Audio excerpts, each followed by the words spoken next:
tam tá vľúdnosť má potom presne tú zložku, že sa o mňa niekto zaujíma. Že som tu a sa o mňa niekto zaujíma. Proste prídeme na čas, sme tam 20 minút pred tréningom všetci a platí to pre každého. To, že proste tí otcovia alebo tie mami by aj tak to riešili každý jeden turnaj, ako by išlo majstrovstvá sveta a každú jednu nepremenú šancu by riešili ako to, že vlastne sa zrútil svet, tak môžete odohrať 1000 turnajov, ale to sa nezmení, nie? Pretože kritické myslenie, zase z vývinovej psychológie, sa rozvíja v 13. roku života. To deti potrebujú pochopiť, že v živote máme aj veci, ktoré nás nebavia, ani sa nám nechcú, ale sú potrebné urobiť, aby sme mohli spolu ďalej fungovať. Najhoršie, čo je, že keď to zľahčujeme. To nič nie je. Keď my zľahčíme proste tú starosť toho dieťaťa, to je preto dieťa, to je najhoršie, že vlastne my zhádzujeme vlastne to, čo ono zažíva. Zdravím všetkých poslucháčov BeFootballercastu pri ďalšom dieli. Dnes sme si zavolali výnimočného hostia, mentálneho kouča, ktorý nám ukáže množstvo vecí do praxe, či už pre rodičov alebo trénerov. Tak ako som povedal, našim hostom je Lukáš Štecák. Zdravím vás všetkých. Dobrý deň. Lukáš, ako si sa dostal k mentálnemu coachingu v športe? Ako slepá kura k zrnu, ako sa hovorí. V podstate ja som celý život nejak bol pri tom športe, hrával som futbal od nejakých 6 rokov, taký ten klasický príbeh. Prišiel som akadémiou vlastne FC Košice, tejto ešte FC Košice nebolo teda, ale Košickou akadémiou a ja som mal zdravotné nejaké problémy, takže hlavne s kolenami. No a nejak som odišiel od toho futbalu potom, ja som sa vrátil potom k futsalu. No a v momente, kedy som sa rozhodoval kam na vysokú školu, tak som sa rozhodoval medzi ekonómiou a psychológiou. Vybral som si ekonómiu a 10 rokov som vlastne strávil štúdiom ekonómie a potom vlastne pracovaním na rôznych finančných pozíciách v rámci korporátov.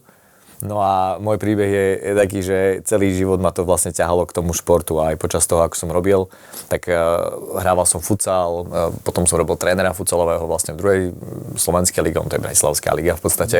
Potom som robil pri ženskom futbalovom týme ako asistent trénerky FC Petržalka a tak nejak by stále som sa vracal k tomu športu, stále potom menej ako hráč, viac ako nejaký ten tréner a prišiel som na to, že vlastne je to niečo, čo ma baví, ale baví ma to z tej stránky tej ľudskej, že vlastne ako fungujú tí hráči, ako funguje ten realizačný tím.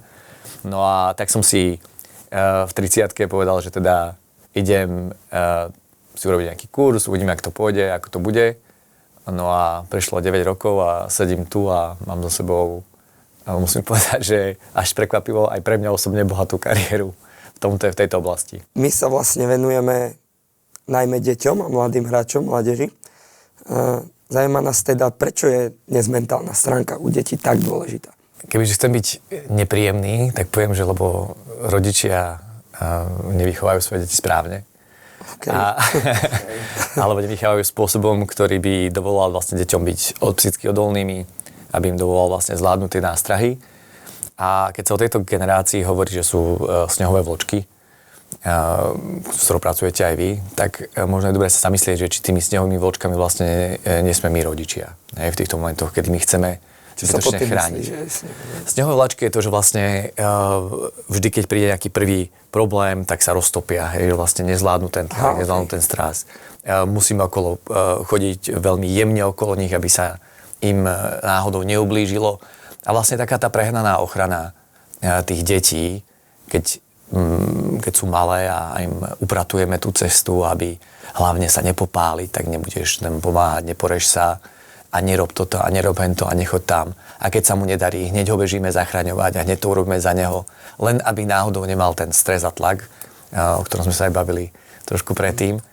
A preto tá mentálna stránka vlastne stále ide do popredia, pretože tie veci, ktoré v minulosti boli prirodzene dané tou kultúrou, tou spoločnosťou, proste ten život bol ťažký. Proste malé deti museli chodiť podojiť mlieko, museli proste hrabať seno a neviem čo. A prirodzene proste museli byť už sebestačné a samostatné veľmi skoro. Boli veľké rodiny, starali si medzi sebou, tie decká medzi sebou vyrastali, súperili, bojovali. No a teraz sa to nedeje proste. A tým pádom sme tu my, tí odborníci, ktorí teraz to vlastne nejakým spôsobom postupne musia suplovať, ale potrebujú to suplovať. A vidíme to stále viac a viac, ako tie decká vlastne nie sú samostatné. Takže kvôli tomu. Zajímavé. My vlastne v rámci BeFootballer máme koncept trénovania a chceme u detí vytvoriť v podstate bezpečné prostredie. Celý ten koncept je v tom, že pri tom pocite strachu, keď sa dieťa bojí, tak vypína logické myslenie. A chceme zabezpečiť to, aby pracovalo logicky tou hlavou a snažíme sa takéto prostredie vytvoriť, kde sa cíti, že si nemusí báť robiť chyby, že si môže dovoliť veci a tak ďalej. Ako vnímaš ty takéto prostredie, ako ho vytvoriť a ako sa dá vytvoriť to prostredie tak, aby sa dieťa dokázalo učiť nové veci? Tu je taká tá otázka, že čo je to bezpečné prostredie. Hej? A bezpečné prostredie má za mňa osobne akoby také dve zložky. Prvá je, že je to predvídateľné prostredie. To znamená, že ja viem, čo sa tam bude diať. Trošku odbočím. Zoberte si, ako dnes je podnikateľské prostredie na Slovensku nepredvídateľné a jak sme všetci z toho neistote, nie? No a teraz si predstavte pre dieťa, to isté je vlastne tá predvídateľnosť, že ja viem, ako ty sa Adam zachováš, že nech sa deje čokoľvek, si konzistentný v tom, ako sa správaš napríklad. To je prvá vec, že vlastne predvídateľnosť toho prostredia nám zabezpečuje tú bezpečnosť. A potom máme takú tú druhú zložku bezpečnosti, lebo keby sme mali len tú, tak bezpečné prostredie pre dieťa, alebo známe prostredie pre dieťa je to, že Adam vždy vybuchne, keď sa zle vyspí. Hej? Ale to neznamená, že to je príjemné. Takže potrebujeme vytvoriť tú druhú zložku toho bezpečného prostredia a to je vľúdne prostredie. To znamená, že cítime sa tam dobre, cítime sa tam prijímaní, cítime sa tam vítaní. Ale pretože keď sa nad tým zamýšľíš, tak dieťa, ono nechodí na futbal. Ono chodí za Adamom. A videl som na tvojom Instagrame, alebo na vašom Instagrame teda, ako prišiel za vami chalán, myslím, že to bol z Bardejova. Alebo z východného Slovenska niekde. Áno, môže byť. A to bolo veľmi pekné vidno, že vlastne on vás vnímal ako niekoho, za kým chce ísť. A to dieťa vlastne ide za niekým v tom športe. Jasné, môže milovať šport, môže nosiť, ja neviem, má drese Ronalda, alebo Neymara, alebo Jamala, ale v konečnom dôsledku, keď chodí na ten šport, tak chodí za tým trénerom. Hej, a toto je vlastne potom to vľúdne prostredie. Takže predvídateľné a vľúdne. Čiže keď sa cíti, keď ten tréner vytvorí prostredie, sa cíti to dieťa dobre, cíti sa kvázi bezpečne, tak tam chce chodiť, tam sa chce učiť. Presne tak. A tam tá vľúdnosť má potom presne tú zložku, že sa o mňa niekto zaujíma. Že som tu a sa o mňa niekto zaujíma. A z mojej skúsenosti je, ja sa tak pýtam trénerov, že čo vaši hráči majú radi mimo futbalu? Napríklad, neviem, Pokémona, keď sú to malé deti, že akého Pokémona majú radi, hej? A mám povedať, že Charizard. A ty sa opýtaš, no čo ten Charizard? Máš tú kartičku, ktorú si chcel. Ale to sú veci, ktoré vy vidíte 2-3 krát do týždňa a vy si môžete nazbierať tých 5-6 vecí, ktoré ukazujú, že sa o neho zaujímate. Nielen ako futbalistu, aj keď v tom veku asi to úplne tak nie je, že áno, ale ako o dieťa, ako osobu. Takže to je vlastne ten čitateľný záujem, na to vám dieťa nikdy nepovie nie. Ja môžem potvrdiť, že keď sa aj rozprávam s rodičmi, ako vnímajú tie tréningy, tak mi veľmi často hovoria, že vieme suplovať toho trénera v tom hľadisku, že teda nemá ten strach, je tam teda menšia skupina, čiže vieme sa opýtať aj na ten osobný život, čo ho trápi a tie deti potom k nám chodia radi, lebo si dovolia a cítia sa tam presne, ako si povedal, cítia to možno to bezpečné prostredie, kde je menej chalanov, kde nebudú poukazovať na nejaké chyby, alebo to sa snažíme, aby jeden k druhému nepoukazoval na chyby. Čiže ani som si tak neuvedomil, ale to, čo hovorí, že mi to dáva taký význam, že takto sa snažíme robiť, dá sa povedať. A to je ono, hej, že to dieťa vlastne vy keď prídete, tak vy tomu dieťaťu môžete povedať hocičo, ale ono hneď vidí, že či vlastne o neho máte záujem. Lebo je to to, že prídete, šmurtete na neho, potľapkáte ho, spýtate ho, aký mal deň. Povie vám, že mal písomku, o týždeň sa ho pýtate, ako ti to podľa písomka. To sú proste, nám sa to nezdá, ale to sú tie najpodstatnejšie veci pre tie decká, že vlastne ten tréner sa o mňa zaujíma. A potom druhá vec je, to predvídateľné, že máme jasné pravidlá. Proste prídeme na čas, sme tam 20 minút pred tréningom všetci a platí to pre každého. A aj pre trénera. Lebo najčastejšie vlastne, čo sa stáva vlastne pri vytváraní toho bezpečného prostredia, pri nastavení tých pravidiel fungovania, je to, že tréneri alebo kluby to nastavia pre hráčov. Ale oni sami to nedodržiavajú. A automaticky, ako náhle tréner nie je ten, ktorý dodržiava tie pravidlá, tak už nevytvára bezpečné prostredie, kde platí všetko rovnako pre každého, ale vytvára niečo, kde už si môžeme robiť, čo chceme, lebo ja mám moc napríklad. A už to prenesú napríklad medzi sebou do šatne. Ja si môžem robiť, čo chcem, lebo ja som silnejší ako ty fyzicky napríklad. Hej, hlavne, podvedome to vedia takto, ako keby. Jasné. To povedal Jan Komenský, povedal krásnu vec. A nie je to o športe, že áno, ale je to proste o tej výchove toho dieťaťa. Je to, že vy si hovorte, čo chcete, ja to budem aj tak robiť ako vy. To znamená, že dieťa sa učí nápodobou, bo tam v hlave máme tie neuróny, ktoré vlastne nám zrkadlia, to správanie tej autority. To znamená, že my, keď chceme niečo od detí, my potrebujeme byť prví, ktorí to tak robia. Hej, povedzme napríklad, často sa rieši, že chyba dieťaťa, nie?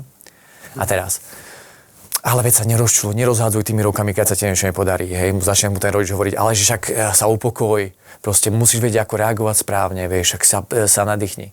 A potom prídete domov, otec opravuje, ja neviem, stôl, zabíja klinec, sa mu to nepodarí a už ide, hej? A teraz stala sa chyba, toto je jeho reakcia, toto vidí dieťa, tak čo urobí?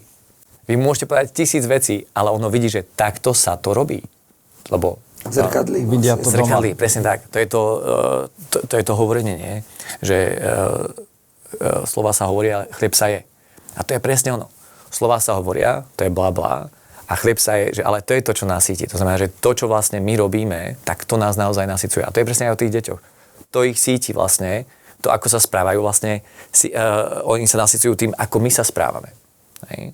Znamená, že my, keď sa nevieme emočne regulovať, tak ako to chcete od dieťaťa predsa. Čiže tá kľúčová vec je tá, že dieťa si všíma toho dospelého a zrkadlí tie veci, ktoré vidí.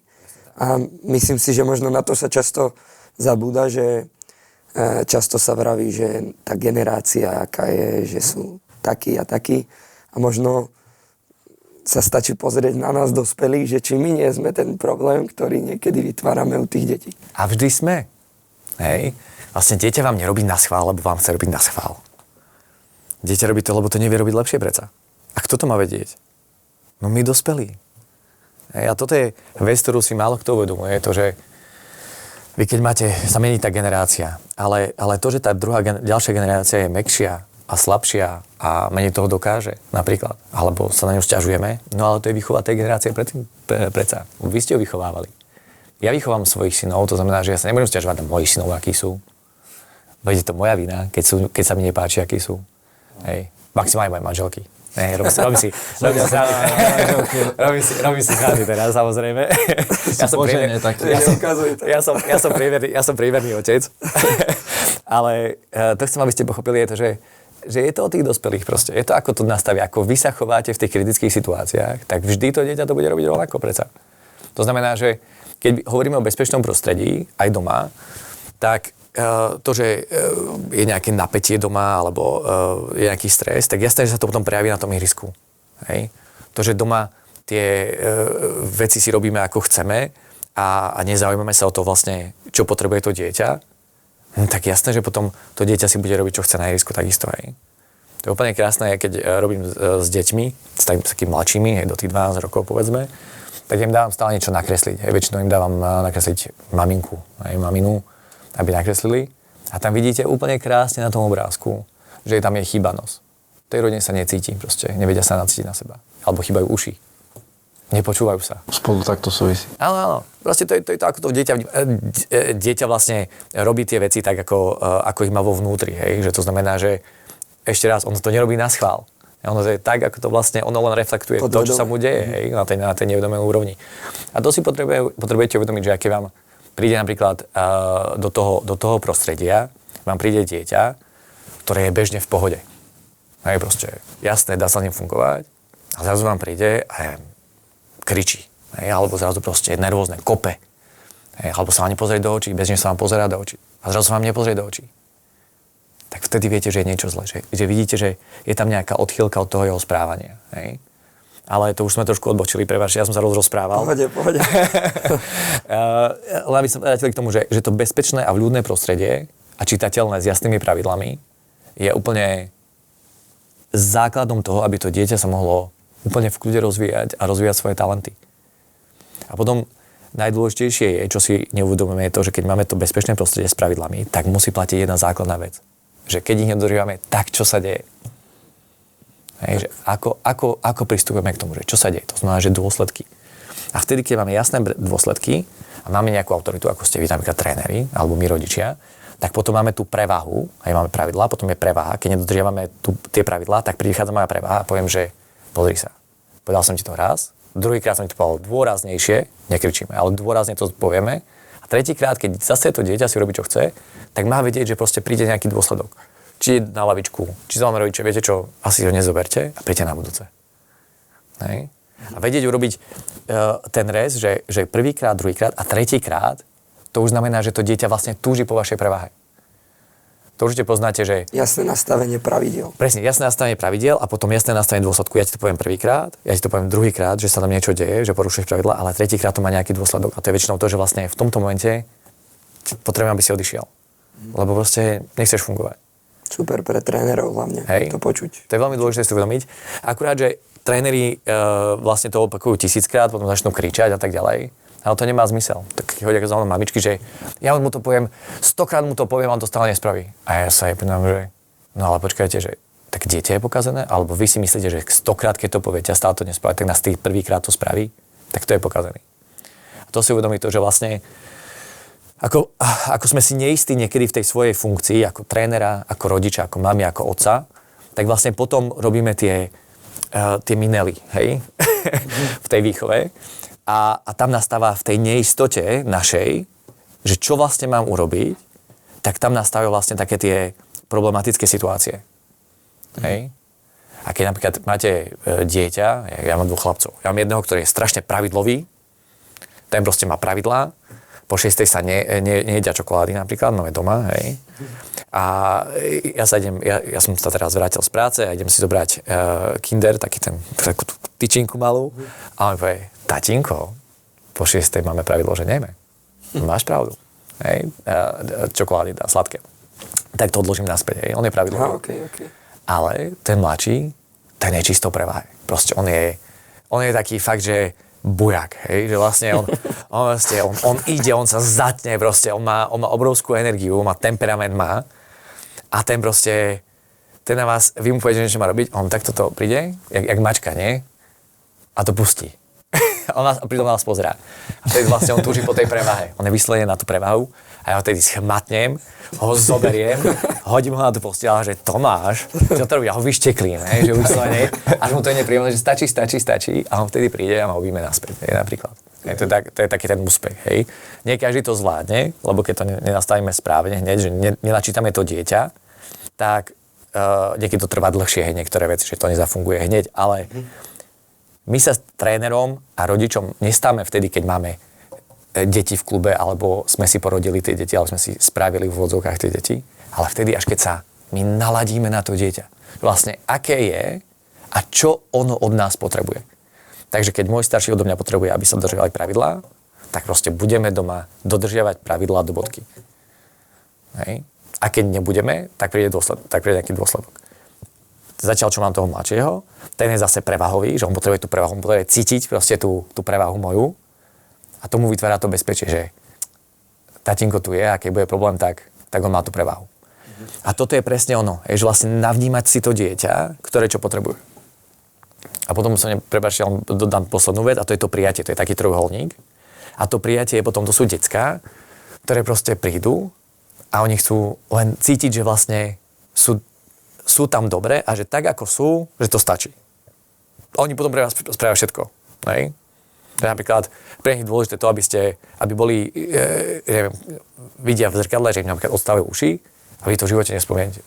Nebudete to riešiť. Nič fyzické nebudete riešiť. Nebudete si robiť z neho srandu z toho, ako vyzerá. Nebudete si robiť srandu z toho, ako rozpráva. Taký, aký je, ho príjmeme. Taký, aký je. Ale to neznamená taký, aký je, že si robí, čo chce. Hej? My ho príjmame tak ako vyzerá, s tým temperamentom a tak ďalej, ale tie pravidlá, tú prevahu vlastne my na ňo aplikujeme rovnako. Hej. To si treba uvedomiť. Že to neznamená, že si robí, čo chce. Hej. To neznamená, že mu dovolíme robiť, čo chce. Proste tá spoločnosť má nejaké pravidlá, máme právny rámec, hoci čo, ak sa budeme baviť, a on potrebuje pochopiť, že áno, ja ťa mám rád, nech sa deje čokoľvek, ale napríklad nedovolím ti, aby si niekomu ubližoval, aby si bol niekomu surový, nedovolím, aby si ubližoval sebe a nedovolím, aby si proste mi tu na doma ničil veci, že si nervózne zoberieš tanier a hodíš do zeme. Hej, že to ti nedovolím zase. Príjmam tvoju emóciu, ale toto ti nedovolím. Ja som tréner aj klubu, akože robím aj futbaler, ale som ešte ako keby poslednú sezónu aj klubový tréner. A ja sa ako keby snažím, tým, že mám tú skúsenosť aj z futbaler, že som taký aj tréner, taký kamarátsky, snažím sa, aby tam mali to bezpečné prostredie. Samozrejme má to nejaké mantinely, ale čo je v mojej kategórii problém, čo vnímam obrovský je, a preto sa chcem opýtať, že prečo tie deti majú taký tlak pred zápasom alebo počas zápasu? Aké kategórii si? U11. Ale ten tlak sa ako keby ťahne od U8 až po teraz, že s tým ako keby snažím sa s tým pracovať, aj hovorím, snažím sa byť taký v pohode, nekričať a tak ďalej, ale ťahne sa to s nami už odkedy som začal trénovať. Ja sa vrátim trošku na ten začiatok toho nášho rozhovoru, kde som hovoril o tom, akým spôsobom vlastne tí rodičia a my rodičia dnes vychováme tie deti. Hej. A prvá vec, keď sa bavíme o zvládaní tlaku, je to, že ja viem, že sa dokážem o seba postarať, hej. A keď príliš ochraňujeme deti, hej, že vlastne viažeme im šnúrky, a u 8 ja vidím ešte, aké rodičia viažú šnúrky. Ja vidím aj teraz. A vidím to aj teraz. Ja vidím ako im nosia mami a otcovia tašky, hej. Ja teraz som mal klienta, ktorý proste on chce byť futbalista a on si zabudne doma tašku na tréning. Pravidelne. A ten otec proste príde, sadne do auta a on to odniesie na ten tréning. Ste sa zbláznili? A my teraz chceme, dieťa nie je schopné sa o seba postarať a my chceme, aby teraz išlo na ihrisko a podávalo výkon a bolo v pohode. Veď sa nevie o seba postarať. Keď ja sa o seba nedokážem postarať, tak pre mňa každý ten nejaký stret s realitou je vlastne pripomienka toho, že vlastne ja sa o seba neviem postarať, že ja to vlastne neviem, či zvládnem. Hej. Preto napríklad ja svoje deti, budem hovoriť o svojich deťoch, hej, trošku niekedy, ja vedem k tomu, aby proste robili tie veci, ktoré už vedia, raz to vedia spraviť, tak to proste budú robiť, hej. Môj syn v 4 rokoch proste krájal mäso a mi pomáhal normálne s nožičkom, proste išiel. Porezal sa, jasné, že sa porezal. Ale ako sa pozeral? S detskou silou, nie? Keď sa porážiš s detskou silou, tak si neodržeš ten pelec. To je proste, tak sa trošku rezneš. A teraz my ich chránime, nedovolím robiť nič doma, lebo proste to nezvládnu, no tak to robíme za nich. A teraz my chceme, aby oni šli na ihrisko a postavili sa sami za seba a ukázali, čo dokážu. Ale čo dokážu reálne tie deti? To, že vedia kopnúť do opty, to je málo. To je vlastne, si predstavte dom, keď nemáte ten základ, že viem si niečo pripraviť jedlo, viem proste nejakým spôsobom si pripraviť veci na tréning, vybalím si, hodím ich do práčky, zapnem tú práčku. To zvládne už 6-ročné dieťa. Dieťa, keď si vie vybrať holuba z nosa, tak už zvládne všetko, lebo asi má dosť dobrú jednu motoriku, nie? Na to, aby takého malého holuba vyťahol z nosa, nie? Proste, rozumiete? A my ich proste tu chránime, keď oni už dávno to vedia, a detský mozog, ale mozog všeobecne si to zľahčuje. To znamená, že keď robíš to za mňa, ja sa nebudem snažiť to robiť. No a potom príde zápas a my sme prekvapení, že tie deti sa nevedia postaviť tomu tlaku. No jasné, že nevedia, lebo vedia, že nevedia. Veď to je v poriadku. A teraz tam je presne to dôležité, že keď toto vidíte v tých mladších kategóriách, sme sa o tom bavili, to sú tie snehové vločky, tak to je presne ono. To máte dôsledok ako tréneri a ako učiteľi ani nehovorím. Tí to majú na každý deň ešte viac ako vy. A s tým vlastne vy ako tréneri ťažko niečo urobíte. Vy ste s nimi, koľko ste s nimi? 2-krát do týždňa? 3-krát do týždňa? Ja ak môžem dodať, tak ako keby ja veľa z nich aj trénujem samozrejme individuálne a to je ako keby extrémny rozdiel. Aj že keď trénujú a keď sú aj na tom individuálnom tréningu, že pozerám Barcelona niekedy, že som z toho nadšený, príde zápas, oblečú si dres a koniec sveta, všetci bledí, nedýchajú, ešte nedaj Bože dostaneme prvý gól, tak to je úplný koniec. Čiže ako keby ja len sa snažím, čo ja môžem preto spraviť, aby to tak nebolo. A to je taká moja osobná otázka na to, že ako s takýmto niečom pracovať, aby sa to zlepšilo. Ešte raz, vy ako tréner v tom období vy máte vplyv vlastne na to, ako to dieťa sa cíti na tom tréningu. Že ho to baví, že mu vlastne spríjemníte to, že má príjemný tréningový proces, zamerate sa hlavne do tých 12 rokov, proste totálny fokus na techniku, že proste aby hlavne technicky dobre zvládali všetky tie situácie. Áno. Keď sa pozriete na norský model, tam sa do 13 rokov, tam sa nesúťaží v zmysle tabulkovo, hej. Tam sa proste dá dokopy proste partia, čo najviac detí v rámci jednej kategórie, alebo 3-4, tam sa prepájajú 3 kategórie. A hrajte. Hrajte medzi sebou, a hrajú iba turnaj medzi sebou, ale bez toho, aby proste bol víťaz turnaja, ale víťaz zápasu je, že góly sa počítajú všetko, ale hráme. Proste hráme a skúšame si to, čo sme sa naučili na tých tréningoch. Hej. A nejdú do toho súťaženia, že ideme bojovať proti, ja neviem, Rača proti Interu. Hej. Nejdeme do toho. Pretože to dieťa vlastne minimálne do 13. roka života nie je schopné proste zvládať ten tlak predsa. To sme schopní samostatne až potom nejakom 12. roku života. A prvýkrát naplno, keď je maturita. 17-18, že áno. Prečo to vtedy dali? V 17-18 rokoch sme prvýkrát, keď všetko ide správne, z tej vinovej psychológie, ľudia nemajú radi, keď hovorím správne, ale tak keď to ide tak, ako to má, hej, tak vtedy sme prvýkrát naozaj schopní zvládnuť ten tlak, hej, ten naozajstný tlak. Preto aj majstrovstvá Európy sú prvé, ktoré? U17. Nie sú skôr, že áno. Ono to všetko má dôvod. Federácia kraskočuliarská vlastne v rámci olympiády, aj olympiáda ako taká, je teraz až od 17 rokov. Prečo? Zamýšľajte sa nad tým. Presne preto to. To znamená, že my chceme od 10-ročných detí niečo, čo vlastne nie sú schopné zvládnuť. A tam máme problém. Chýba im tam ten základ v rámci tej výchovy a plus vlastne ešte mentálne nie sú schopní zvládnuť ten tlak. Predsa. S tým, že keby som to tak zhrnul, tak ten kľúčový bod je to, že rodičia deťom nedokážu dať tie úlohy, aby ich robili sami a tie deti vlastne všetko robia rodičia za deti. Čiže už to je prvý faktor, možno ten koreň toho problému môže byť práve tam. To je vlastne prvá vec. A druhá otázka, že či napríklad často ja vidím aj deti, bol som aj v Španielsku, kde som vlastne sledoval aj turnaj U9. Bol tam Real Madrid, Barcelona, Valencia a tak ďalej. A tie deti hrajú strašne veľa turnajov. Skoro každý týždeň majú zápas, turnaj, stále hrajú. A už ako keby tak berú ten turnaj ako tréning.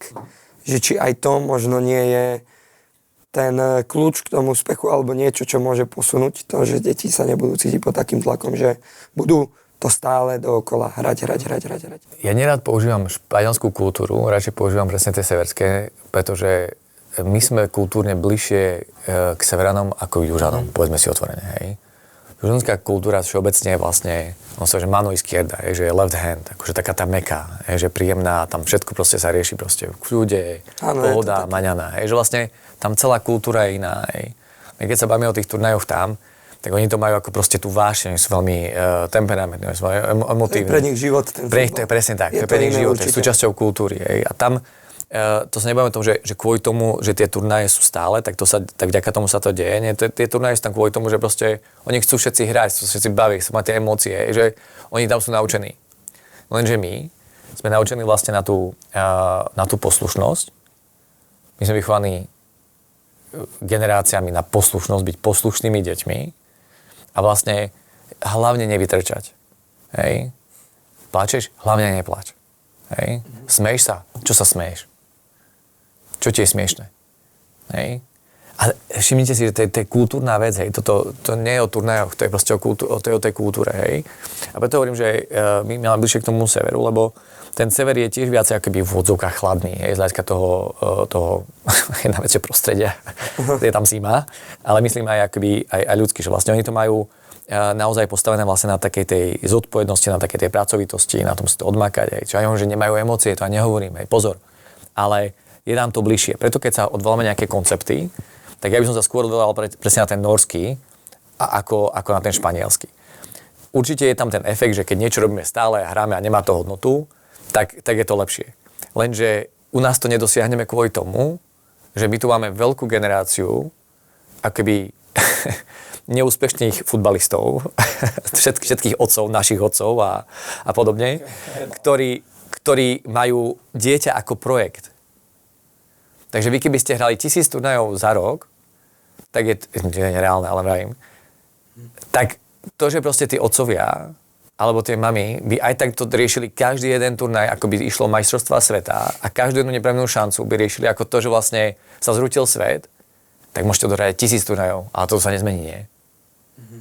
To je kultúrna vec. To ide, ja sa naspäť vrátim k tým rodičom. Keď sme hovoríme o tom Španielsku, moje najobľúbenejšie mesto na svete je Barcelona, to hovorím každému. Ja tam milujem, presne ideme tam, na pláži sa tam hrá a tak ďalej. Som decka. Idete tam z toho ihriska, tam hrá, bol som tam pozrieť na turnaji a teraz vy vidíte tých otcov. Tie decká hrajú a tí otcové medzi sebou pokecajú, pohodička. To dieťa sa pozrie na tribúnu a ten otec hrá ďalej. A ďalej sa bavia. Že vlastne mi pozerajú, vidíš, že vidím ťa, hrajú ďalej. Naši otcovia, povedal sa postavím. No hrajte pod takou kamerou svojho vlastného otca. Veď to sa nedá. A môžete odohrať aj 1000 turnajov, naspäť sa k tomu vrátim, ale pokiaľ toto sa nezmení, že vlastne tí rodičia na tej tribúne buď radšej nech nie sú vôbec, ale to je extrémny prípad, ale nech si uvedomia to, že vlastne na to dieťa oni sa chodia radi pozerať. Proste, keď sa vás opýta dieťa, čo hovoríš na to, že sme prehrali? Vieš čo? Ja sa na teba rád pozerám. Ja som si na teba pozeral, to je fantastické, teba baví ten futbal, ja viem, že ťa baví ten futbal. To úplne mi stačí. No a čo hovoríš na tú fintu, čo som spravil? Som si všimol, to vidno, že trénuješ. To vidno, že máš natrénované, to ti fakt ide. A stačí. A my ideme poučovať. My ideme poučovať naše deti o tom. Tam si mal nahrať. Tam si mal vystreliť. To, čo si tam spravil. A tam ti mal spoluhrať, tam si bol a tam ti mal nahrať, ti nehral. A to detská nás pozerá. To dobré. Hej. Ale to asi vieme aj od našich rodičov, presne tieto veci. Je tu vlastne presne to aj, keď som vravel o tom Španielsku, to som vlastne sledoval naschvál aj tých rodičov a napríklad padol gól, chlapci dali gól, bolo asi že 8-0, dali gól na 8-0 a tí chlapci prišli k sebe, on prišiel za mamou a všetci sa akože tam objali spolu, akože tá emócia toho bola strašne pozitívna. A naopak ten druhý tím prehral 8-0 a na konci toho zápasu mali ďakovačku, rodičia tam mali bubny, že ako chápem, kultúra iná, úplne iná mentalita. Úplne. Ale videl som na tých deťoch, že vôbec ako keby nemajú pocit toho, že niečo pokazí, aj problém, že aj tí rodičia fakt vytvorili to prostredie. Teraz, keď si to povedal, tak som si to tak uvedomil, že môže to byť obrovský akože rozdiel v tom, že ako sa dieťa cíti. Jasné. A potom aj keď chceme o deti spolupracovať a keď my vidíme, že doma mi otec ohovára spoluhráča a jeho otca, jak s ním vaše dieťa bude na tom ihrisku spolupracovať? Tie žabomyšie vojny proste medzi rodičmi v jednotlivých tých kluboch a tie intrigy, ktoré sa dejú. A to my nehovorte, že to nikto z vás nezažil. To zažíva každý jeden proste, hoci kam idete, tak toto sa deje. To sa deje v tenise, to sa deje na futbale, to sa deje na hokeji. Presne tieto absolútne nezdravé vzťahy. Toto deti vidia, no ako sa potom správajú k sebe. Zrkadlia to. Presne tak. A toto my kým si neuvedomíme, že to nie je o tom, že či máme, to sa rieši stále nejaké technické zabezpečenia, aby sme mali športoviská, aby sme mali dostatok futbalových ploch. No ale veď oni zývajú prázdnotou. A keď tam aj niekto je, tak takto to tam vyzerá v tom prostredí. Pokiaľ my nezmeníme spôsob, akým my vlastne vychováme deti, ako k ním pristupujeme, ako pristupujeme navzájom k sebe, tak sa to proste nezmení. A môžete odohrať 1000 turnajov, ale to sa proste nezmení. Hej. A budeme vždy len sa tešiť z toho, keď sme vyhrali turnaj, tak tí rodičia budú nadšení a keď prehráme, tak proste pre mňa neexistuješ. Tak toto je, nie? Hodnotí sa výkon. Takže vlastne nie výkon, výsledok. Je úplne jedno, ako ste hrali, hlavne, že ste vyhrali turnaj. Vyhrali ste super. Hej. Nedávno som zachytil, že neviem, či Dunajské, alebo kto porazil Barcelonu U12 na nejakom turnaji, hej? A sa z toho tešili. Že proste porazili sme veľkú Barcelonu. A bolo to proste, aké vyhrali Ligu majstrov. Tí chlapci z Barcelony to prehrali a nič, proste ideme ďalej. To bolo v U17, myslím, že to bolo tréner nemeckej reprezentácie. Nepostúpili na záverečný turnaj. Sa opýtali, čo teraz bude? Čo teraz bude? Ideme ďalej proste. Tá výchova nekončí vlastne v U17, nechodí v U18, už vôbec nekončí v U9, vôbec nekončí víťazstvom nad FC Barcelona v U12. Hej. My si musíme uvedomiť, že vo futbale z 1000 detí uspeje v profesionálnom futbale 3 alebo 4 deti. Z 1000 detí, ktoré začnú hrať futbal. A tu sa bavíme, že sa živia, že majú podpísanú profesionálnu zmluvu. To ešte nemajú nič. To ešte podpísali nejaký papier iba. To znamená, že ten futbal, ten šport v prvom rade by mal byť o tom, že vychovávame zrelých ľudí, schopných a pripravených do života. Ten šport je fantastický priestor práve na toto. Hlavne kolektívny šport. A my pokiaľ budeme robiť to, že ten futbal bude pre nás, alebo ten šport ako taký, bude pre nás len to, aby my sme si ukojovali nejaké svoje nenaplnené potreby. Alebo aby sme si zlepšovali ego, alebo si hovorili dokonca, že tie deti sú tam pre mňa ako pre trénera, aby ja som mohol byť trénerom. Tak sme úplne mimo. A preto aj sme mimo. Hej. A s mnohými ľuďmi, keď sa o tomto rozprávame s trénermi, na mňa pozerajú, že som spadol z inej planéty, že tomu nerozumiem, že však ja som nikdy trénera nerobil. V poriadku. Tak môžeme sa o tom baviť. Ale robíme to stále dookola rovnako a stále to nefunguje. Otázka je, nie je čas na zmenu? Dobrá otázka. Chcel by som ešte sa vrátiť alebo dostať sa k ďalšej téme, to je porucha pozornosti. Veľa malých detí, alebo ja som v jednej knihe od Gábora Matého čítal, že strašne veľa detí, ktorí majú poruchu pozornosti, majú v rodine rôzne príbehy, ale že jedna vec bola všade rovnaká v tom ich veku života od 1 do 3-4 roky. A to bolo napätie a stres. A že vlastne to prostredie toho napätia a stresu už v takomto malom veku, že spôsobilo to, že tie deti mali poruchu pozornosti neskôr. A majú vplyv na psychiku detí už prvé roky života a to prostredie, ktoré vytvára to napätie a stres. Boli sa Eriksen aj Piaget v rámci vývinovej psychológie hovoria to, že do 6. roka života sa vytvorí 85 až 90% osobností dieťaťa. To znamená, že tie prvé roky, tie prvé 3 roky, to je dieťa ako je totálna špongia, proste nasáva všetko, čo sa okolo neho deje. A tie ďalšie 3 takisto. Nie je to až taká špongia, ale stále je to poriadna špongia. A tých prvých 6 rokov je proste tak silno formatívnych, že vlastne tam sa nám tvoria tie životné stratégie, ktoré my potom aplikujeme neskôr v živote. Hej?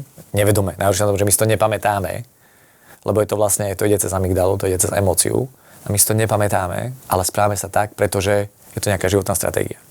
Keď sa hovoríme o tom napätí a strese, keď sa bavíme. Ja si myslím, že sa nedá vychovávať bez nejakého napätia a stresu. Že jednoducho, keď chcem od mojich detí, aby si upratovali, tak sami od seba to robiť predsa nebudú. Hej? To znamená, že jasne ideme svojim príkladom, ale bude deň, kedy sa im nebude chcieť. Máme dohodu, napríklad máme dohodu doma, klasická slovenská domácnosť, v sobotu ráno sa opratuje. Tak sme si to ale schválili všetci, že kedy chcú, že v sobotu si popratujeme, aj oni s tým súhlasili, decká, aby sme mali zvyšok víkendu pohodu. OK. A teraz, to je naše pravidlo, a teraz naposledy môjmu synovi sa vôbec nechcelo. Hej. Proste sa rozplakal, hádzal sa a tak ďalej, že on nejde, mu sa to nechce. A teraz vytvorilo sa napätie jasné, pretože mali sme dohodu, on teraz chcel si robiť, čo jemu sa chce, ako sa mu chce, no ale on má utierať prach a ja potom mám vysávať. To znamená, že ja nemôžem vysávať, kým on niečo nespraví. On musí tomu rozumieť, že vlastne to má dôsledky v rámci toho fungovania. A teraz, najdôležitejšie to, že to sa vytvorí to napätie, ale moja reakcia a reakcia mojej manželky je najdôležitejšia, že my ostaneme pokojní. Ja rozumiem tomu, že sa ti to nechce. A on plače a ja tam som. Ja mu len držím priestor. Slovo, že koregulácia. To dieťa predsa bude zažívať ten diskomfort, bude zažívať to napätie, ale my potrebujeme pochopiť, že vlastne tú schopnosť samoregulácie my sme schopní naplno niekedy, možno, že po 30-ke, hej. Možno po 25. roku života, keď to ide. Že vyslovene sami sa regulovať. Ale ináč, vlastne my potrebujeme toho dospelého, ktorý nám pomôže, alebo toho niekoho vedľa seba, ktorý nám pomôže sa regulovať. A my dospelí potrebujeme byť tým majákom pre tie deti.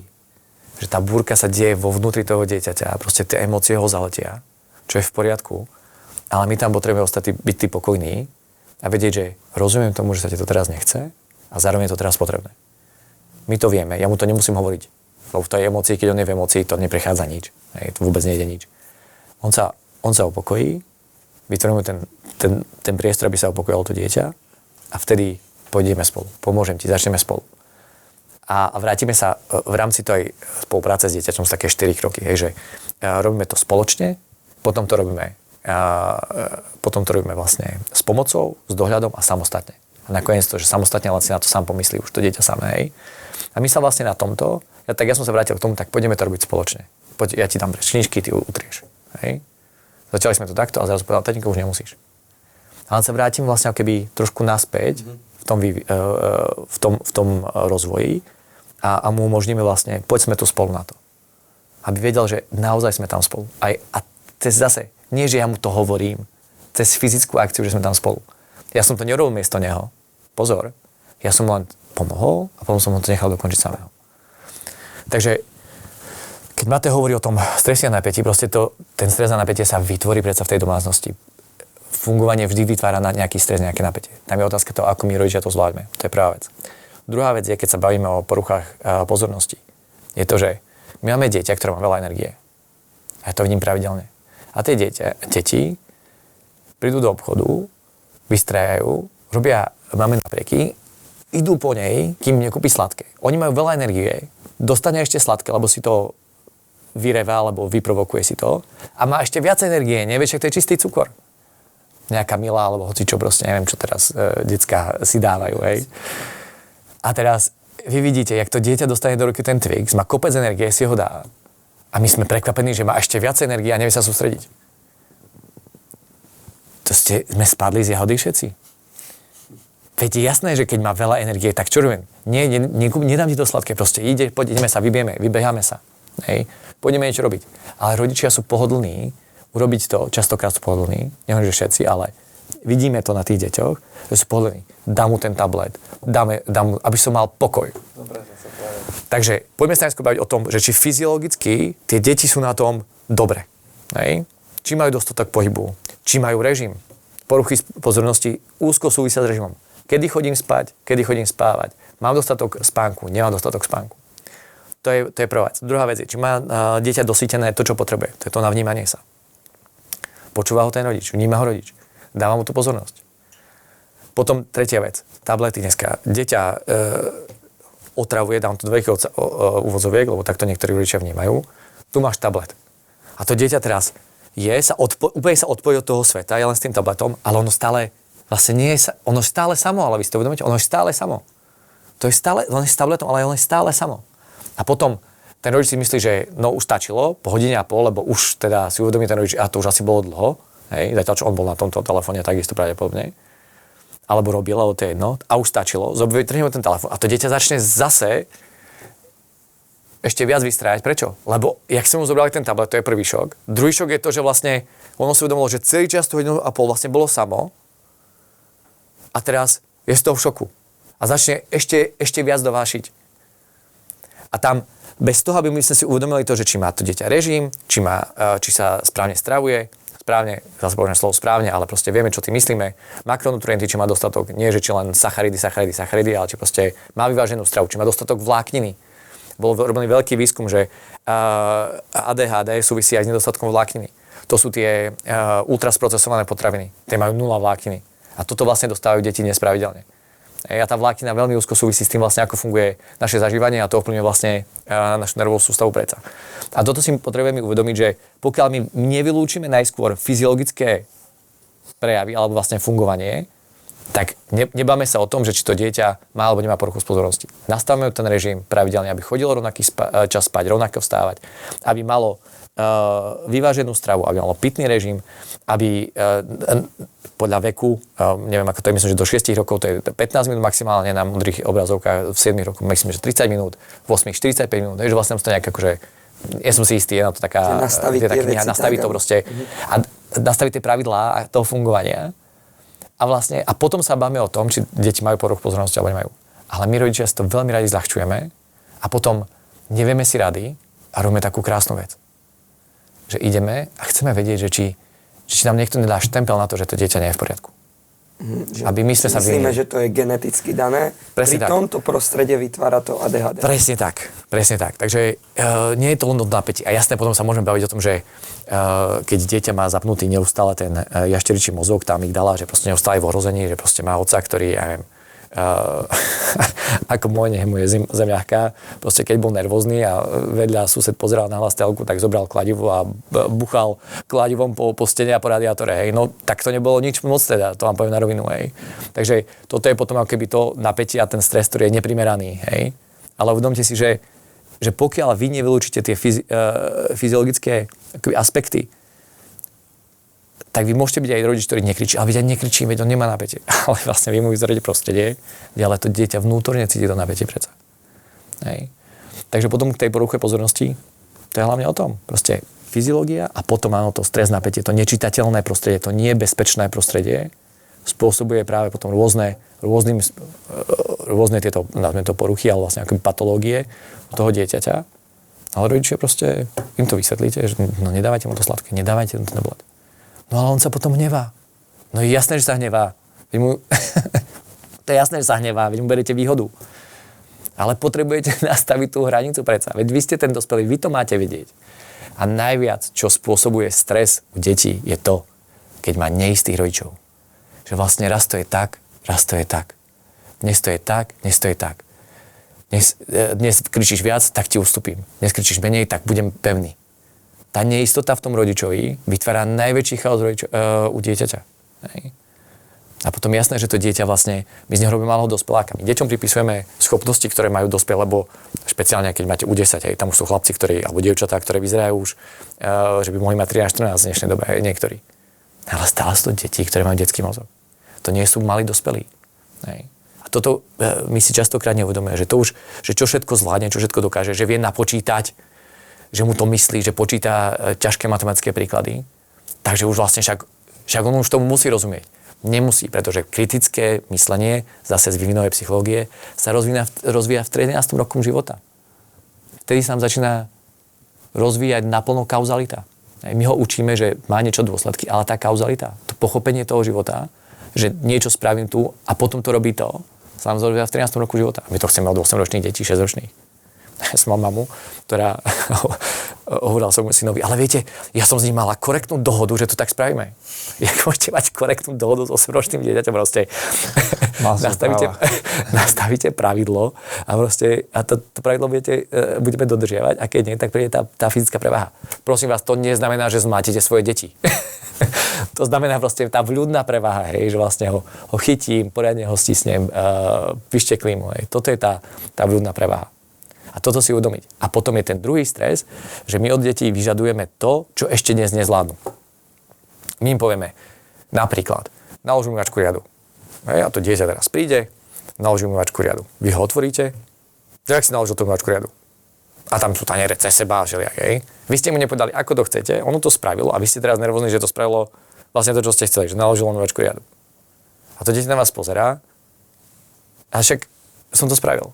To som videl v IKEA, to je, ja viem, že sa to netýka úplne, možno povedať športu, ale úzko to s tým súvisí. Súvisí určite aj lebo to je ten základ, s ktorým prichádza to dieťa do toho prostredia, hej, sa tvorí medzi 0 a 6. To bolo úplne krásne v IKEA. V IKEA, jak sú hot dogy v Bratislave, to viete, tam je také otváracie, neviem, jak sa to volá, rampy. A taký chlapec mohol mať 10 rokov, stál tak v strede. Hej? A stál tak akože trošku viac k tej ľavej. A tu stal otec na boku, čakali na mamu, ktorá tam išla s tými 3 hotdogmi a ešte s veľkou kolou samozrejme. No a mu hovorí otec, že posun sa. On sa posunul sem. A on prišiel, strelil mu po hlave A na celú, čo to robíš? Poď sa posunúť. Posunulo sa to dieťa. Ono sa posunulo zľava doprava, no stalo viacej v ceste, stálo. Ale mu nepovedal, že posun sa tak, aby si nestal v ceste. Ono sa posunulo. A my teraz sme nervózni, že ono neprečítalo naše myšlienky, že malo to urobiť inak. A však to je logické, že to malo spraviť. Ale pre to dieťa, ktoré je teraz zaujaté tým, že sa pozerá na nejakého plyšového medveďa, ktorý tam je vystavený, tak vy mu to poviete, on to spraví a on nerozmýšľa nad tým v tom momente to, čo má spraviť. A to je ďalšia vec. Dávať deťom jasné inštrukcie, tak, aby boli jasne interpretovateľné a nejak inak. To je pre vás trénerov hlavne dôležité. Hej. To si uvedomiť, že vedieť presne dieťaťu povedať, ako to má urobiť, a ideálne pre tréningu alebo pri každým cvičení vysvetliť, na čo to robíme. Aby to dieťa pochopilo. Ten príklad s tou IKEAou je, že vieš čo, stojíš tu teraz v ceste, poď ku mne, aby ľudia mohli voľne prechádzať. Rozumiem tomu, prečo to robím a rozumiem, čo mám urobiť. A čo by spravilo dieťa? No jasné, že by šlo k nemu, nie. A je to... ono to znie ako banality. Ale my to nerobíme proste. My nie sme dôslední v tom, ako komunikujeme, ako vytvárame to prostredie, ako dodržiavame pravidlá, ako sami sa správame. Máme dnes problém s mobilmi, s tabletmi, ale to je problém rodičov. Keď vlastne vy vidíte dnes, ako niekto kojí a do toho pozerá do toho mobilu, vôbec nevníma to dieťa sa úplne pozerá. Čo učíme od dieťa od mala? Že mobil je dôležitejší ako ty. A to je úplne jasné, nie? Čomu dávame pozornosť, to má hodnotu, nie? A to dieťa vidí, že čo má hodnotu. No to, že proste pozeráme do toho, ešte sa zasmeme, keď to vidíme.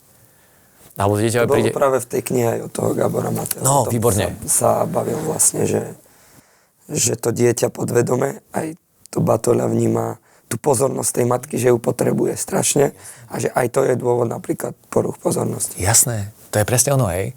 A my si neuvedomujeme vlastne tieto veci, že toto sa, keď sa bavíme o tých minulých generáciách, to sa nedialo, nie? Mali sme noviny, hej, možno telku, ktorú pozerala celá rodina. Už sme táto generácia. Ale my už nevieme. ja som mal to šťastie, že som vyrastal bez počítača, s počítačom to bolo extrémne pomalý a musel som všetko inštalovať na 20 disketách a až potom, že nie si to vlastne stiahnem, hej.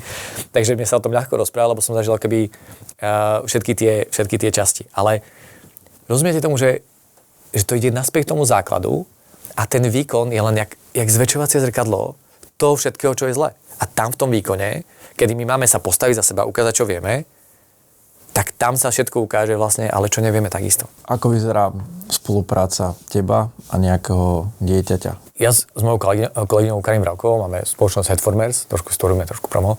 A ako to robíme, je to, že vlastne s deťmi do tých 14-15 rokov my vždy spolupracujeme s dieťaťom, ale s rodičmi. Takisto. Aj s mamou, aj s otcom. A kde to môžeme. Pretože do 12 rokov vlastne to dieťa je citovo závislé na mame. Hej? To znamená, že tá mama nastavuje stále ten vzťah, ako to funguje v tej rodine. Hej, vy vidíte 10-11-ročných chlapcov, ktorí na tréningu sa neobjímu, ale doma sa nechajú veľmi radi pomekať. Hej? A to je OK, však aj ja som taký bol a možno aj vy ste takí boli. Hej? A tam vidíte, že vlastne ešte stále to citové dosytenie tou matkou je stále strašne dôležité. A potom ten otec, ako vymáhač pravidiel, hej, nastavenie toho výkonu, proste pravidlový, otec je ten výkonový, že posúva tomu sa môžeme dostať, ako je tá rola, ale posúva vlastne tie limity toho dieťaťa.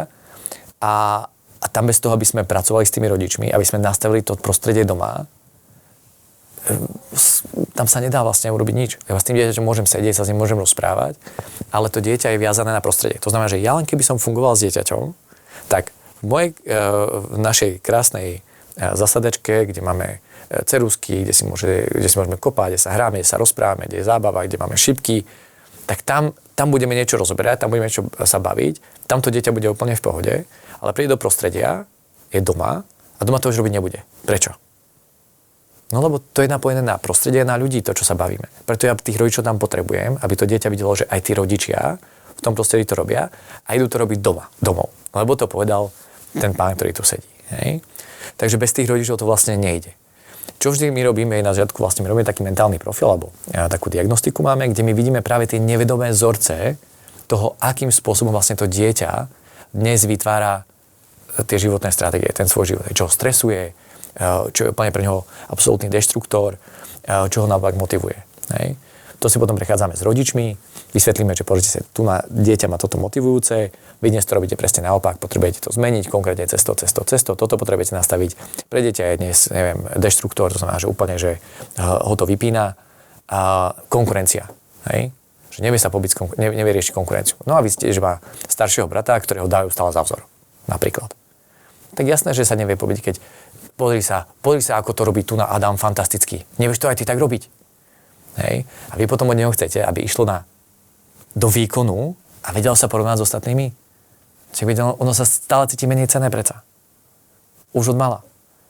A to sú veci, ktoré my keď nezohľadníme vlastne v tej práci s tými deťmi, tak vlastne potom ten výkon sa nezmení, sa nezlepší. Hej? A to je pri tých deťoch do tých 12 rokov, to je, málo kto si to uvedomuje, ale tam je základ vlastne práca s tými rodičmi. Takže tí rodičia musia začať tú zmenu, aby sa to dieťa zmenilo. Koľkých rokov pracujete s deťmi? V podstate, takto, my nerobíme len so športovcami, my robíme vlastne aj s rodinami. To znamená, že mali sme rodiny od 3 rokov, 2,5 roka, keď prišli v období vzdoru napríklad, hej, takže robíme aj s rodičmi a s deťmi. To je prečo vlastne to všetko sa bavíme, o tom sa bavíme, lebo na to nesmieme zabúdať. A pracujeme až do, neviem, najstaršieho mám, myslím, že 56-ročného človeka. Takže je úplne široký záber. Hej, takže chodia tam aj športovci? My máme prevažne klientelu, vlastne máme športovú. Máš aj pár futbalistov, akých môžeš spomenúť? Jasné, spomeniem tých, ktorí spomínajú mňa, alebo už ma spomenuli. Takže, či je to Robo Boženík, či je to Sebastian Koša, Matej Trusa, tak to sú vlastne futbalisti, ktorí verejne aj prezentujú, že s nami spolupracujú. Takže to sú oni z minulosti, Venom Demarko takisto. Hej. Takže máme naozaj širokú akoby základňu aj tých profesionálnych športovcov, aj tých z akadémií, aj úplne z takých tých detí, ktoré majú 12, 13 rokov, 11. Mňa by toto zaujímalo, že ako vyzerá práve spolupráca s takýmito športovcami, kde je naozaj asi ten tlak obrovský. Všetko, čo som teraz povedal, vlastne platí úplne rovnako aj pre dospelých športovcov. Hej. Že jednoducho, keď ste zažili prostredie, ktoré nesplňalo to, ako by to mohlo vyzerať optimálne z hľadiska tej výchovy, tak vlastne to si nesiete aj neskôr do tej kariéry. A v nejakom momente práve kvôli tomu začnú tí športovci môže stagnovať, alebo sa im prestane dariť, alebo v nejakom momente sa to všetko im rozbehne. Myslím si, mali prísneho otca, ktorý bol strašne nátlakový a doteraz bol v akadémii, bol miláčik, hej, a teraz všetci ho vlastne hladkali, pomáhali mu a vlastne on sa cítil dobre a zrazu ale prestupí a natrafí na trénera, ktorý je rovnako prísny ako jeho otec a on to nezvládne. A začne ho výkon klesať, hej. Lebo mu to vlastne spustí to, čo sa mu stalo v minulosti napríklad. A on si to aj uvedomuje? Nie, vôbec. Na podvedomej úrovni? To je úplne, to sa deje na nevedomej úrovni. To sú životné stratégie, ktoré my začneme vlastne aplikovať v situáciách, ktoré my aj nevieme prečo, ale začneme sa chovať inak, hej.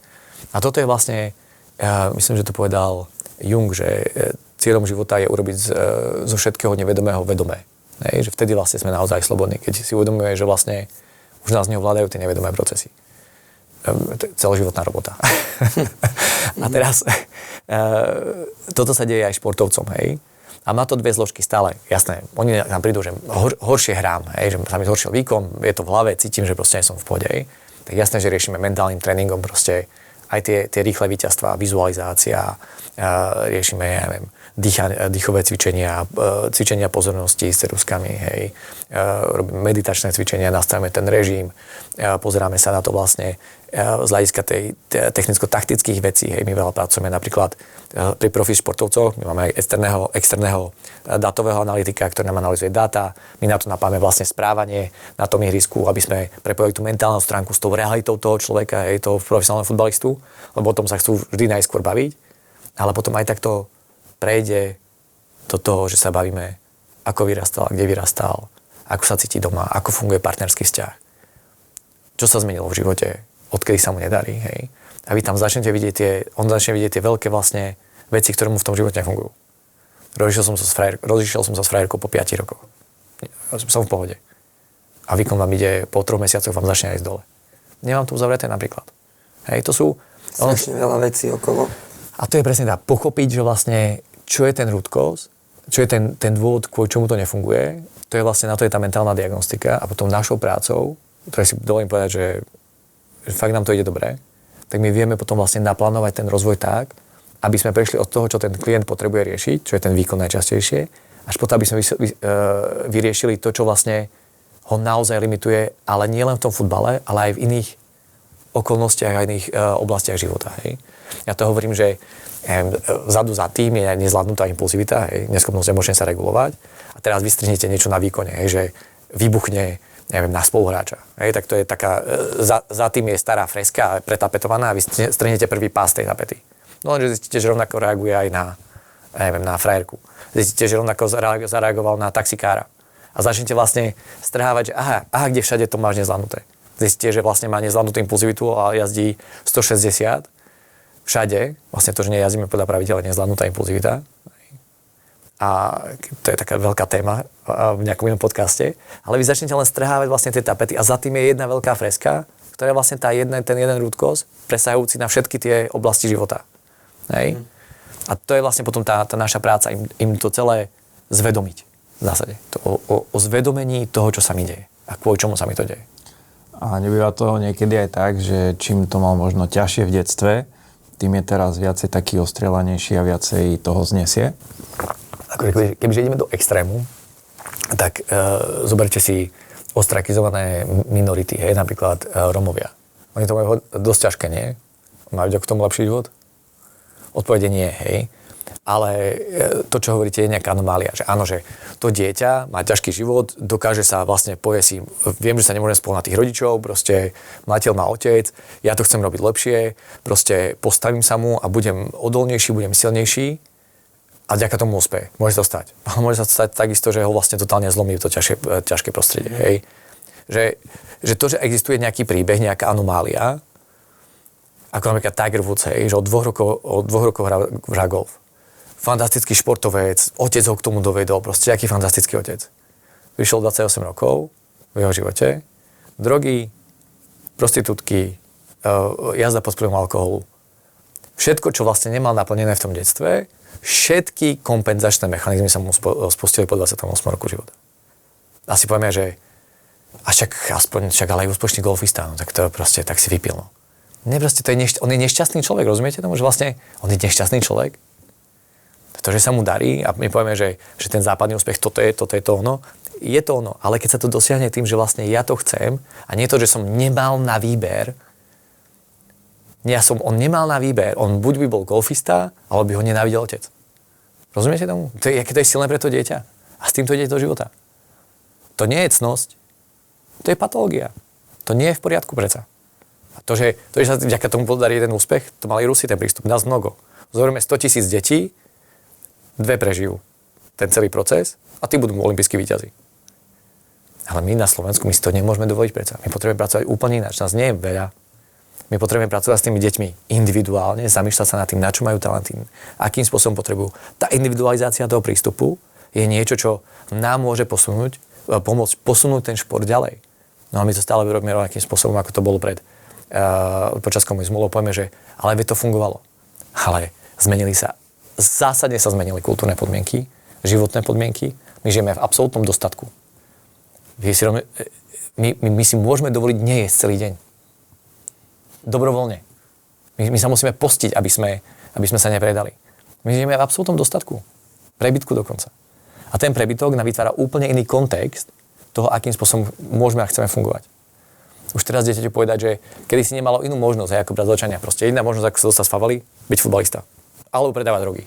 Je to tak zjednodušene. Je to komplexnejšie vždy, ale sú tam aj rôzne organizácie, ktoré sa venujú aj vzdelávaniu a tak ďalej, že pracujú s tými deckami. Ale že vlastne ten futbal je pre nich akoby tick to freedom, že vlastne oslobodenie, presne, ten lístok do slobody.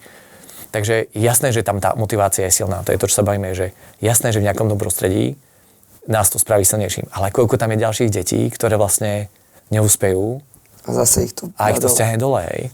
A to sa bavíme, že štatisticky, to, čo sa bavíme, že ťažké prostredie vyformuje silného, to je štatisticky, je to ale výnimka, to nie je pravidlo. ale dobre nastavený ten systém, ktorý vytvára to, že vytvára tie prekážky, ktoré to dieťa je zvládnuť a zvláda ich postupne a pridáme ich trošku viac a trošku viac a trošku viac a pridávame to podľa toho, ako hráme sa s tým, že ten zvládne o 25% viac, ten zvládne o 10% viac, hej. Tak táto individualizácia, že vedieť, kto dnes koľko zvládne, je strašne dôležité. Hlavne absolútne sa to zanedbáva pri dievčatách. Hej. Nejaký menštruačný cyklus, že by sa riešil v rámci tréningového procesu. Že to vôbec. A veď to zásadne úplne proste ženský výkon, hej. To, že dievčatá a chlapci sa úplne ináč vyvíjajú z hľadiska tej psychiky, ten vývin je úplne iný, to tiež nikto nerieši. A my aplikujeme napríklad na dievčatá rovnaký princíp ako na chlapcov. A sme prekvapení, že dievčatá to nedávajú. No jasné, že nie. Tak keby ja som sa s tebe spravil k dievčaťu, tak tiež ti to nebude úplne asi fungovať, že áno. My máme tiež baby a ja sám, aj keď možno bez tých vedomostí, ktoré máš ty, som si všimol, že musím s nimi inak rozprávať. Pretože keď zasrandujem s chalanmi, prídu chalani z U15, sranda, toto niečo nedá gól, zasmejeme sa, ale keď to urobím pri babách, tak sa urazia na mňa. A potom to prostredie už je také, že mi tak možno nedôverujú v tom tréningu. Čiže sám vidím na sebe, že pri tých babách musím iným spôsobom komunikovať, trošku jemnejšie. Úplne, a hlavne dievčatá v puberte, v tých 14-15 rokoch proste oni potrebujú vlastne sa cítiť to, co je tým mužom, hej. Robiť si z nich srandu je vlastne veľmi citlivá vec, hlavne keď si autorita, hej. Oni sú vlastne v tom heterotickom období, kedy vlastne chcú sa presadiť v tom mužskom svete v úvodzovkách a ty z nich robíš srandy, to je hrozná rana, hej. A dievčatá tiež ináč vytvárajú tie vzťahy. Že vlastne, jak máte tú stresovú reakciu, že bojujú alebo uteč, tak dievčatá majú ale tretiu reakciu a to je befriend, hej, skamarát sa. Hej. A oni vlastne najskôr potrebujú sa cítiť dobre v tom prostredí, dôverne sa musia poznať, že vlastne vychádzame spolu, rozumieme si, chceme byť spolu, pomáhame si, a potom na tom až môžeme stavať výkon. Začal čo u chlapcov, a hlavne do tých 13 rokov, to je o tom, že oni chcú, aby to bolo o nich. Hej. Oni chcú, aby proste, aby ste sa im venovali, aby ste sa vy o nich, presne tak, main charakter, že aby ste sa o nich zaujímali. Tam je to proste trošku ináč nastavené. A toto ja poznám málo trénerov, ktorí vlastne sa nad tým zamýšľajú, ktorí to zvažujú, pretože zoberte si, že aká je dotácia napríklad na futbalové licencie z hľadiska psychológie. Že 1 hodina, 2 hodiny proste kreditov. Keď sa bavíme o tom, že dnes so všetkou úctou urobiť dobrý tréning nie je ľahké, ale tréning vám nespraví nejaký AI, vám spraví tréning. Povie, že chcem takéto a takéto cvičenie na to a na to a na to. Proste máte databázu nejakých cvičení, spraví vám to, hej.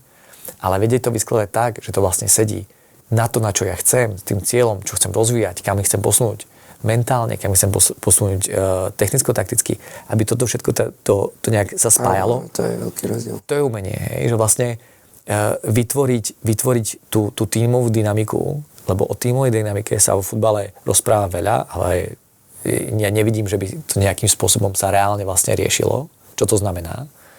A my vidíme, že vlastne z našej praxe, že toto je úplne nepoboskaná v našom prípade nevesta, hej. Takže je tu veľa čo zlepšovať a je fantastické, že vy napríklad ako footballer, že sa snažíte vytvárať takéto prostredie, robiť to inak a vy už sami vidíte, že vlastne prirodzene tí ľudia si o tom povedia, nie? Určite, že ten Adam sú takíto a že robia toto. Máme za rok určite nárast vyše 100% hráčov. A teraz nám prišlo. A toto stále viac vidíme, že ako tento prístup proste tým deťom sedí a keď sa do toho pridá ešte vlastne tá znalosť o tých pravidlách, o tých prevahách, o tom, ako to potom, že nie len to prijatie, lebo teraz sa veľa rieši to prijatie tých detí, ale ako to celé dať do toho komplexu tých troch vecí, pravidlá, prijatie, prevaha, tak tam budete proste nebudete mať konkurenciu. Hej? Keď toto sa naučíte robiť správne, ako tréneri. Často aj rodičia k nám chodia s tým, úplne tie menšie deti, že prídu na tréning a povedia, že že našemu sa dnes nechcelo ísť. Že čo vtedy robiť, keď sa mu nechce. A otázka je, niekto je názoru, že OK, nechce sa ti, nepôjdeme.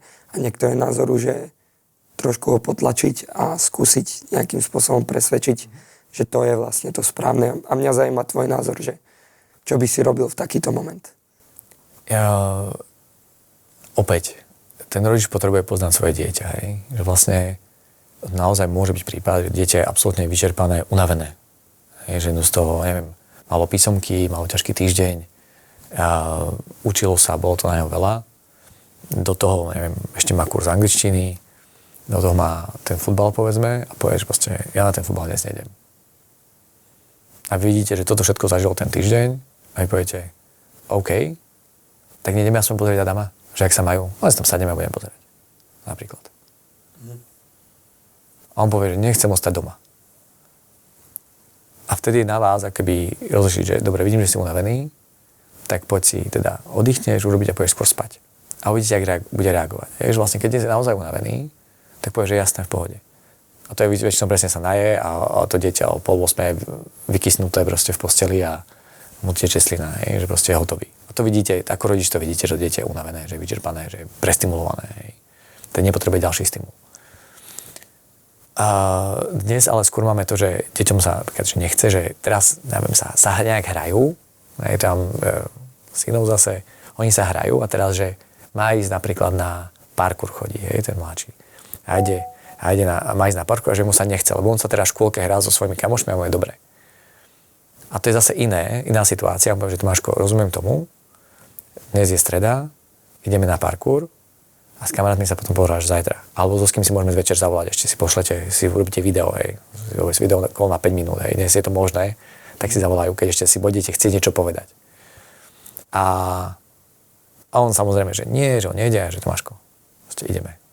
Pretože dnes je parkour, dnes je streda, rozumiem tomu, že aktuálne ma už sa nechce, ale jednoducho do konca roka máme ten parkour, ideš. Znovu nastavený ten režim a tie pravidlá. Režim, pravidlá a že vlastne tu nejde o to, či sa mi chce, či sa mi nechce, tu je o to, že vlastne máme takto nastavený ten režim a ideme.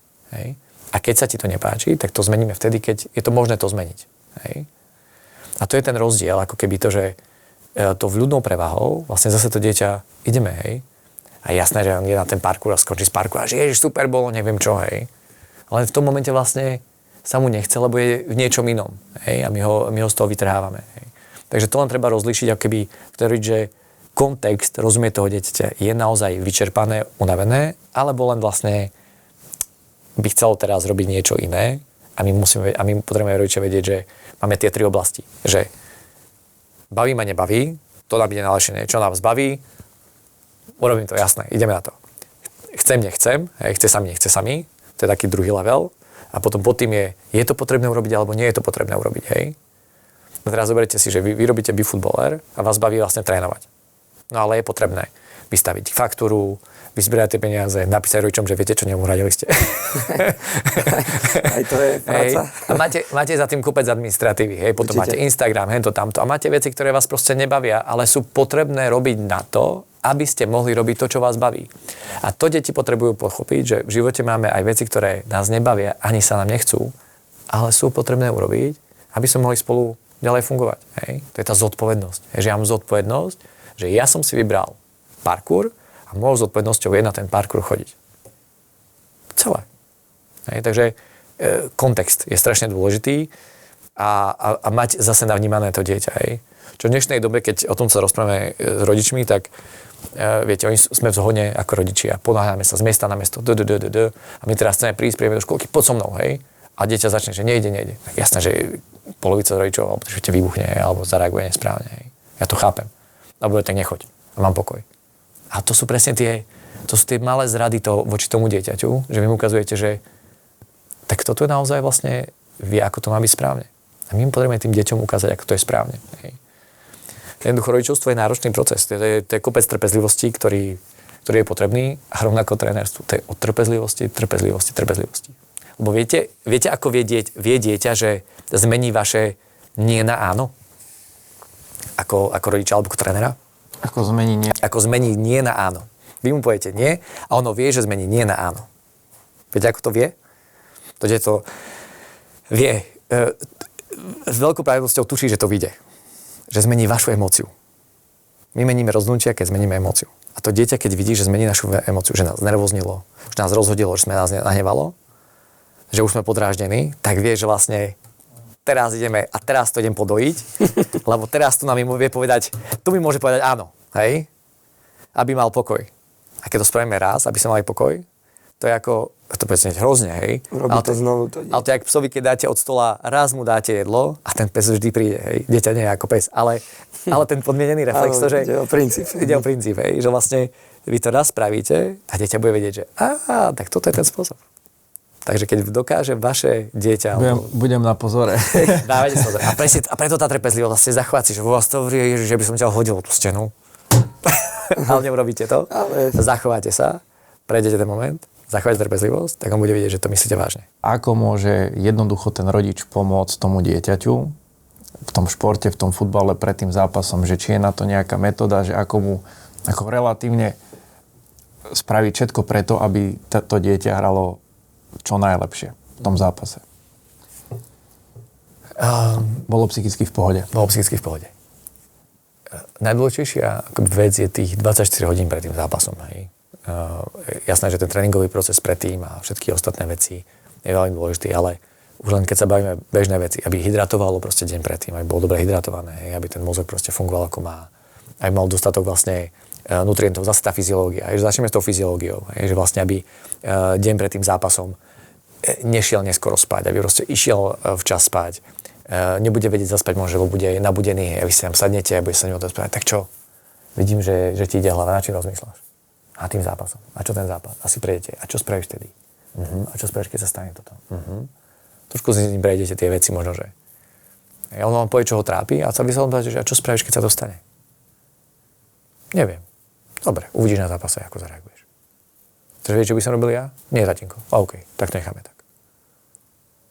A teraz ten moment, jak to dieťa zažil len to spojenie, len to upokojenie pred tým zápasom, keď ide spať, tak ten mozog vlastne v tom spánku, on bude pokojnejší, bude menej vystresovaný. Vy ho pokojete cez to, že vlastne to dieťa si to prejde a keď ešte ho dáte spať pred tým zápasom, keď budete vedieť, že je nervózne, so slovami, že nech sa deje čokoľvek, ja sa na teba rád proste chodím pozerať, ja ťa mám rád, nech sa deje čokoľvek. Dáte mu busu na čelo a ide spať. Ono to znie tak romanticky, hej, že jasné, že nevždy to zafunguje, ale rozumiete tomu, že to prijatie, to, že vlastne nezáleží na tom, ako dopadne, ja ako rodič, nech sa deje čokoľvek v živote, ja ťa mám rád a vždy ťa budem mať rád, lebo si moje dieťa, tak to je najdôležitejšie aj v tom momente. Ja môžem z vlastnej skúsenosti povedať, môj otcino bol tiež tréner a však samozrejme chcel, aby som bol úspešný a tak ďalej, aj v nejakých takých veciach, ale presne keď mi povedal, že Adam, nech to dopadne akokoľvek, ja sa tam prídem pozrieť, užij si to, zahraj si, tak tedy som hral najlepšie. A to je presne ono, hej. Najhoršie, čo je, že keď to zľahčujeme, to nič nie je. Keď my zľahčíme proste tú starosť toho dieťaťa, to je preto dieťa, to je najhoršie, to je vlastne my zhádzujeme vlastne to, čo ono zažíva. Ja to často rodičia robia. To je v pohode, to zvládneš, to nič nie je. Preto dieťa to je Mount Everest a my povieme, že to nič nie je. Ja si hovorím, že prečo? Na čo to tým deťom robíme? Ale to je preto, že my sami nevieme si s tým poradiť. A my otcovia sme v tomto veľmi akoby tvrdí niekedy, že nevieme ukázať tú jemnú stránku toho všetkého. Nevieme tú intimitu ukázať. Ja sa hovorím, že najviac ohrozená skupina samotov sú muži v strednom veku a to je práve to, že vlastne sa nevedia otvoriť, nevedia byť intimní. Intimita znamená, že zdieľať, čo ma trápi, zdieľať svoje bolesti, vedieť sa podeliť, proste vedieť povedať, čo zažívam. A vedieť sa podeliť aj o radosť, paradoxne.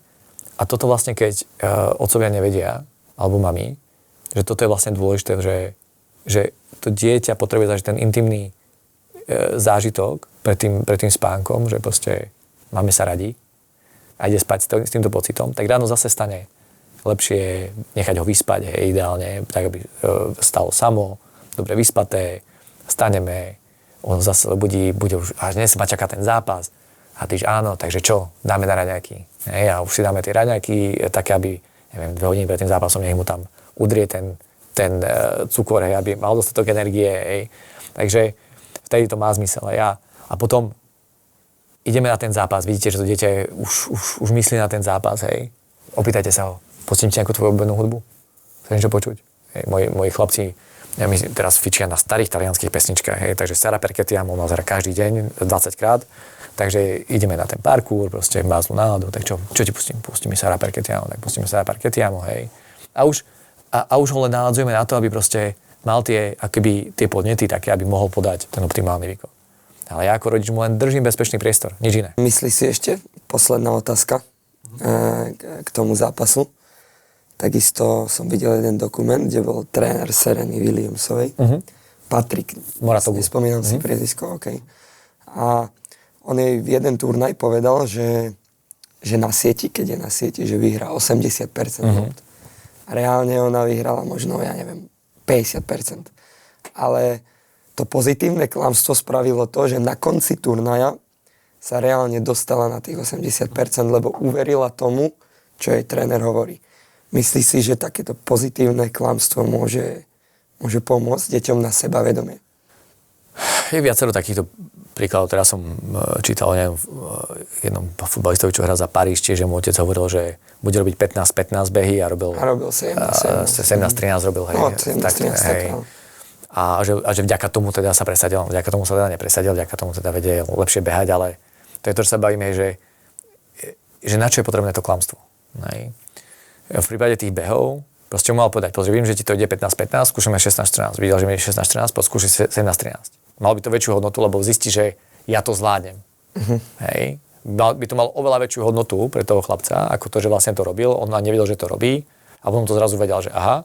Ale to nebolo to, čo on sa potreboval z toho naučiť, že aha, ja to viem, ale to, že vlastne ja to zvládnem tak, že vlastne mám všetky informácie a ja sa pritlačím. Hej. Tam by sme trénovali aj tie voľové vlastnosti. Hej. Tak tomu vlastne on klamal, on nechápal, že ja viem 15-15 a som hotový, hej. To mohlo dopadnúť aj presne opačne, že mohol byť z toho mega frustrovaný, nie? Dopadlo to dobre, ale viem si predstaviť, že zase ďalších 95% prípadov by to dopadlo presne opačne, hej. A to isté aj s tým klamstvom. Vlastne Patrik Moratoglu je fantastický tréner, hej. Ja ho pravidelne sledujem na sociálnych sieťach, pozerám si s ním dokumenty, pretože asi z nejakého dôvodu je tam, kde je a trénoval, koho trénoval. A toto si môže dovoliť vlastne tréner, ktorý má absolútnu dôveru vlastne tej hráčky alebo hráča, ktorý to nebude absolútne vôbec žiadnym spôsobom spochybňovať. Ale je tam obrovské riziko, ja to stále trénerom hovorím, že to naozaj musí byť ako keby niečo, čo potrebujeme zmeniť, lebo inak to nedopadne dobre, že vlastne musíme to nejakým spôsobom zmeniť a táto manipulácia alebo skreslenie je úplne posledný nástroj. No predstavte si, že by Serena prišla a zobrala by si tie štatistiky a zistila, že by klamal. Tá dôvera by sa stratila. Absolútne. To by spôsobilo absolútne narušenie tej dôvery. To, že to vyšlo, tak je z toho fantastický príbeh. A poďme tak robiť všetci. Absolútne nie. Hej. Vôbec. Proste opäť. Toto je napríklad jedna z tých vecí, že to zafungovalo. Zafungovalo to z nejakého dôvodu. Môj odhad je, že to bolo naozaj to, že ona absolútne mu dôverovala. Oni mali veľmi blízky vzťah s tým, že ešte on je, myslím, že o 11 alebo 12 rokov starší ako ona. To znamená, že ona v ňom trošku mala toho náhradného otca. Lebo neviem, či viete, ten jej príbeh zase, ten otec ich strašne sekal, keď si pozerali dokument, keď si čítali. A proste bol na nich extrémne prísny a narušilo to vlastne akoby to detstvo, hej, ten vzťah otec-dcera. Vlastne to nikdy nebol vzťah otec-dcera, vždy to bol vzťah tréner-dcera. Vlastne ona nemala de facto otca, hej, akoby keď sa na tým zamyslíte. No a na trošku v tom Patrikovi si pravdepodobne našla aj toho otca, toho vľudného, čo ju počúva, čo ju vníma, čo jej proste pomáha, čo sa ňu stará. Tak on trošku jej nahradil túto rolu a tam ešte k tej dôvere, keď sa toto pridalo, tak ona bola ochotná urobiť pre neho akoby práve to, že tak ja to urobím pre teba. Ale ja si nemyslím, že kvôli tej štatistike, že on jej zaklamal. Ona to bola ochotná urobiť kvôli nemu. Kvôli vzťahu, ktorý mal, hej. Že vlastne, že kvôli čomu sa to udialo, ja si myslím, že to je trošku iný dôvod ako to, čo sa prezentuje. To, čo sa prezentuje, znie strašne fajn. Ale to, čo je na tom pozadí, je častokrát oveľa dôležitejšie. Veľmi opatrne s týmto. Áno. Lukáš, ďakujeme ti veľmi pekne za všetky tieto rady, ktoré si dal. Určite aj my sme sa veľa naučili za tento podcast. Myslím si, že rodičia, tréneri sa dozvedia znovu nové veci. Verím tomu, že to zase prinesie tú hodnotu a zase zlepší možnosť šport u nás na Slovensku. Čiže ešte raz ti za to ďakujeme a takisto ďakujeme všetkým poslucháčom, že ste si nás vypočuli a vidíme sa pri ďalšom dieli. Ďakujem pekne.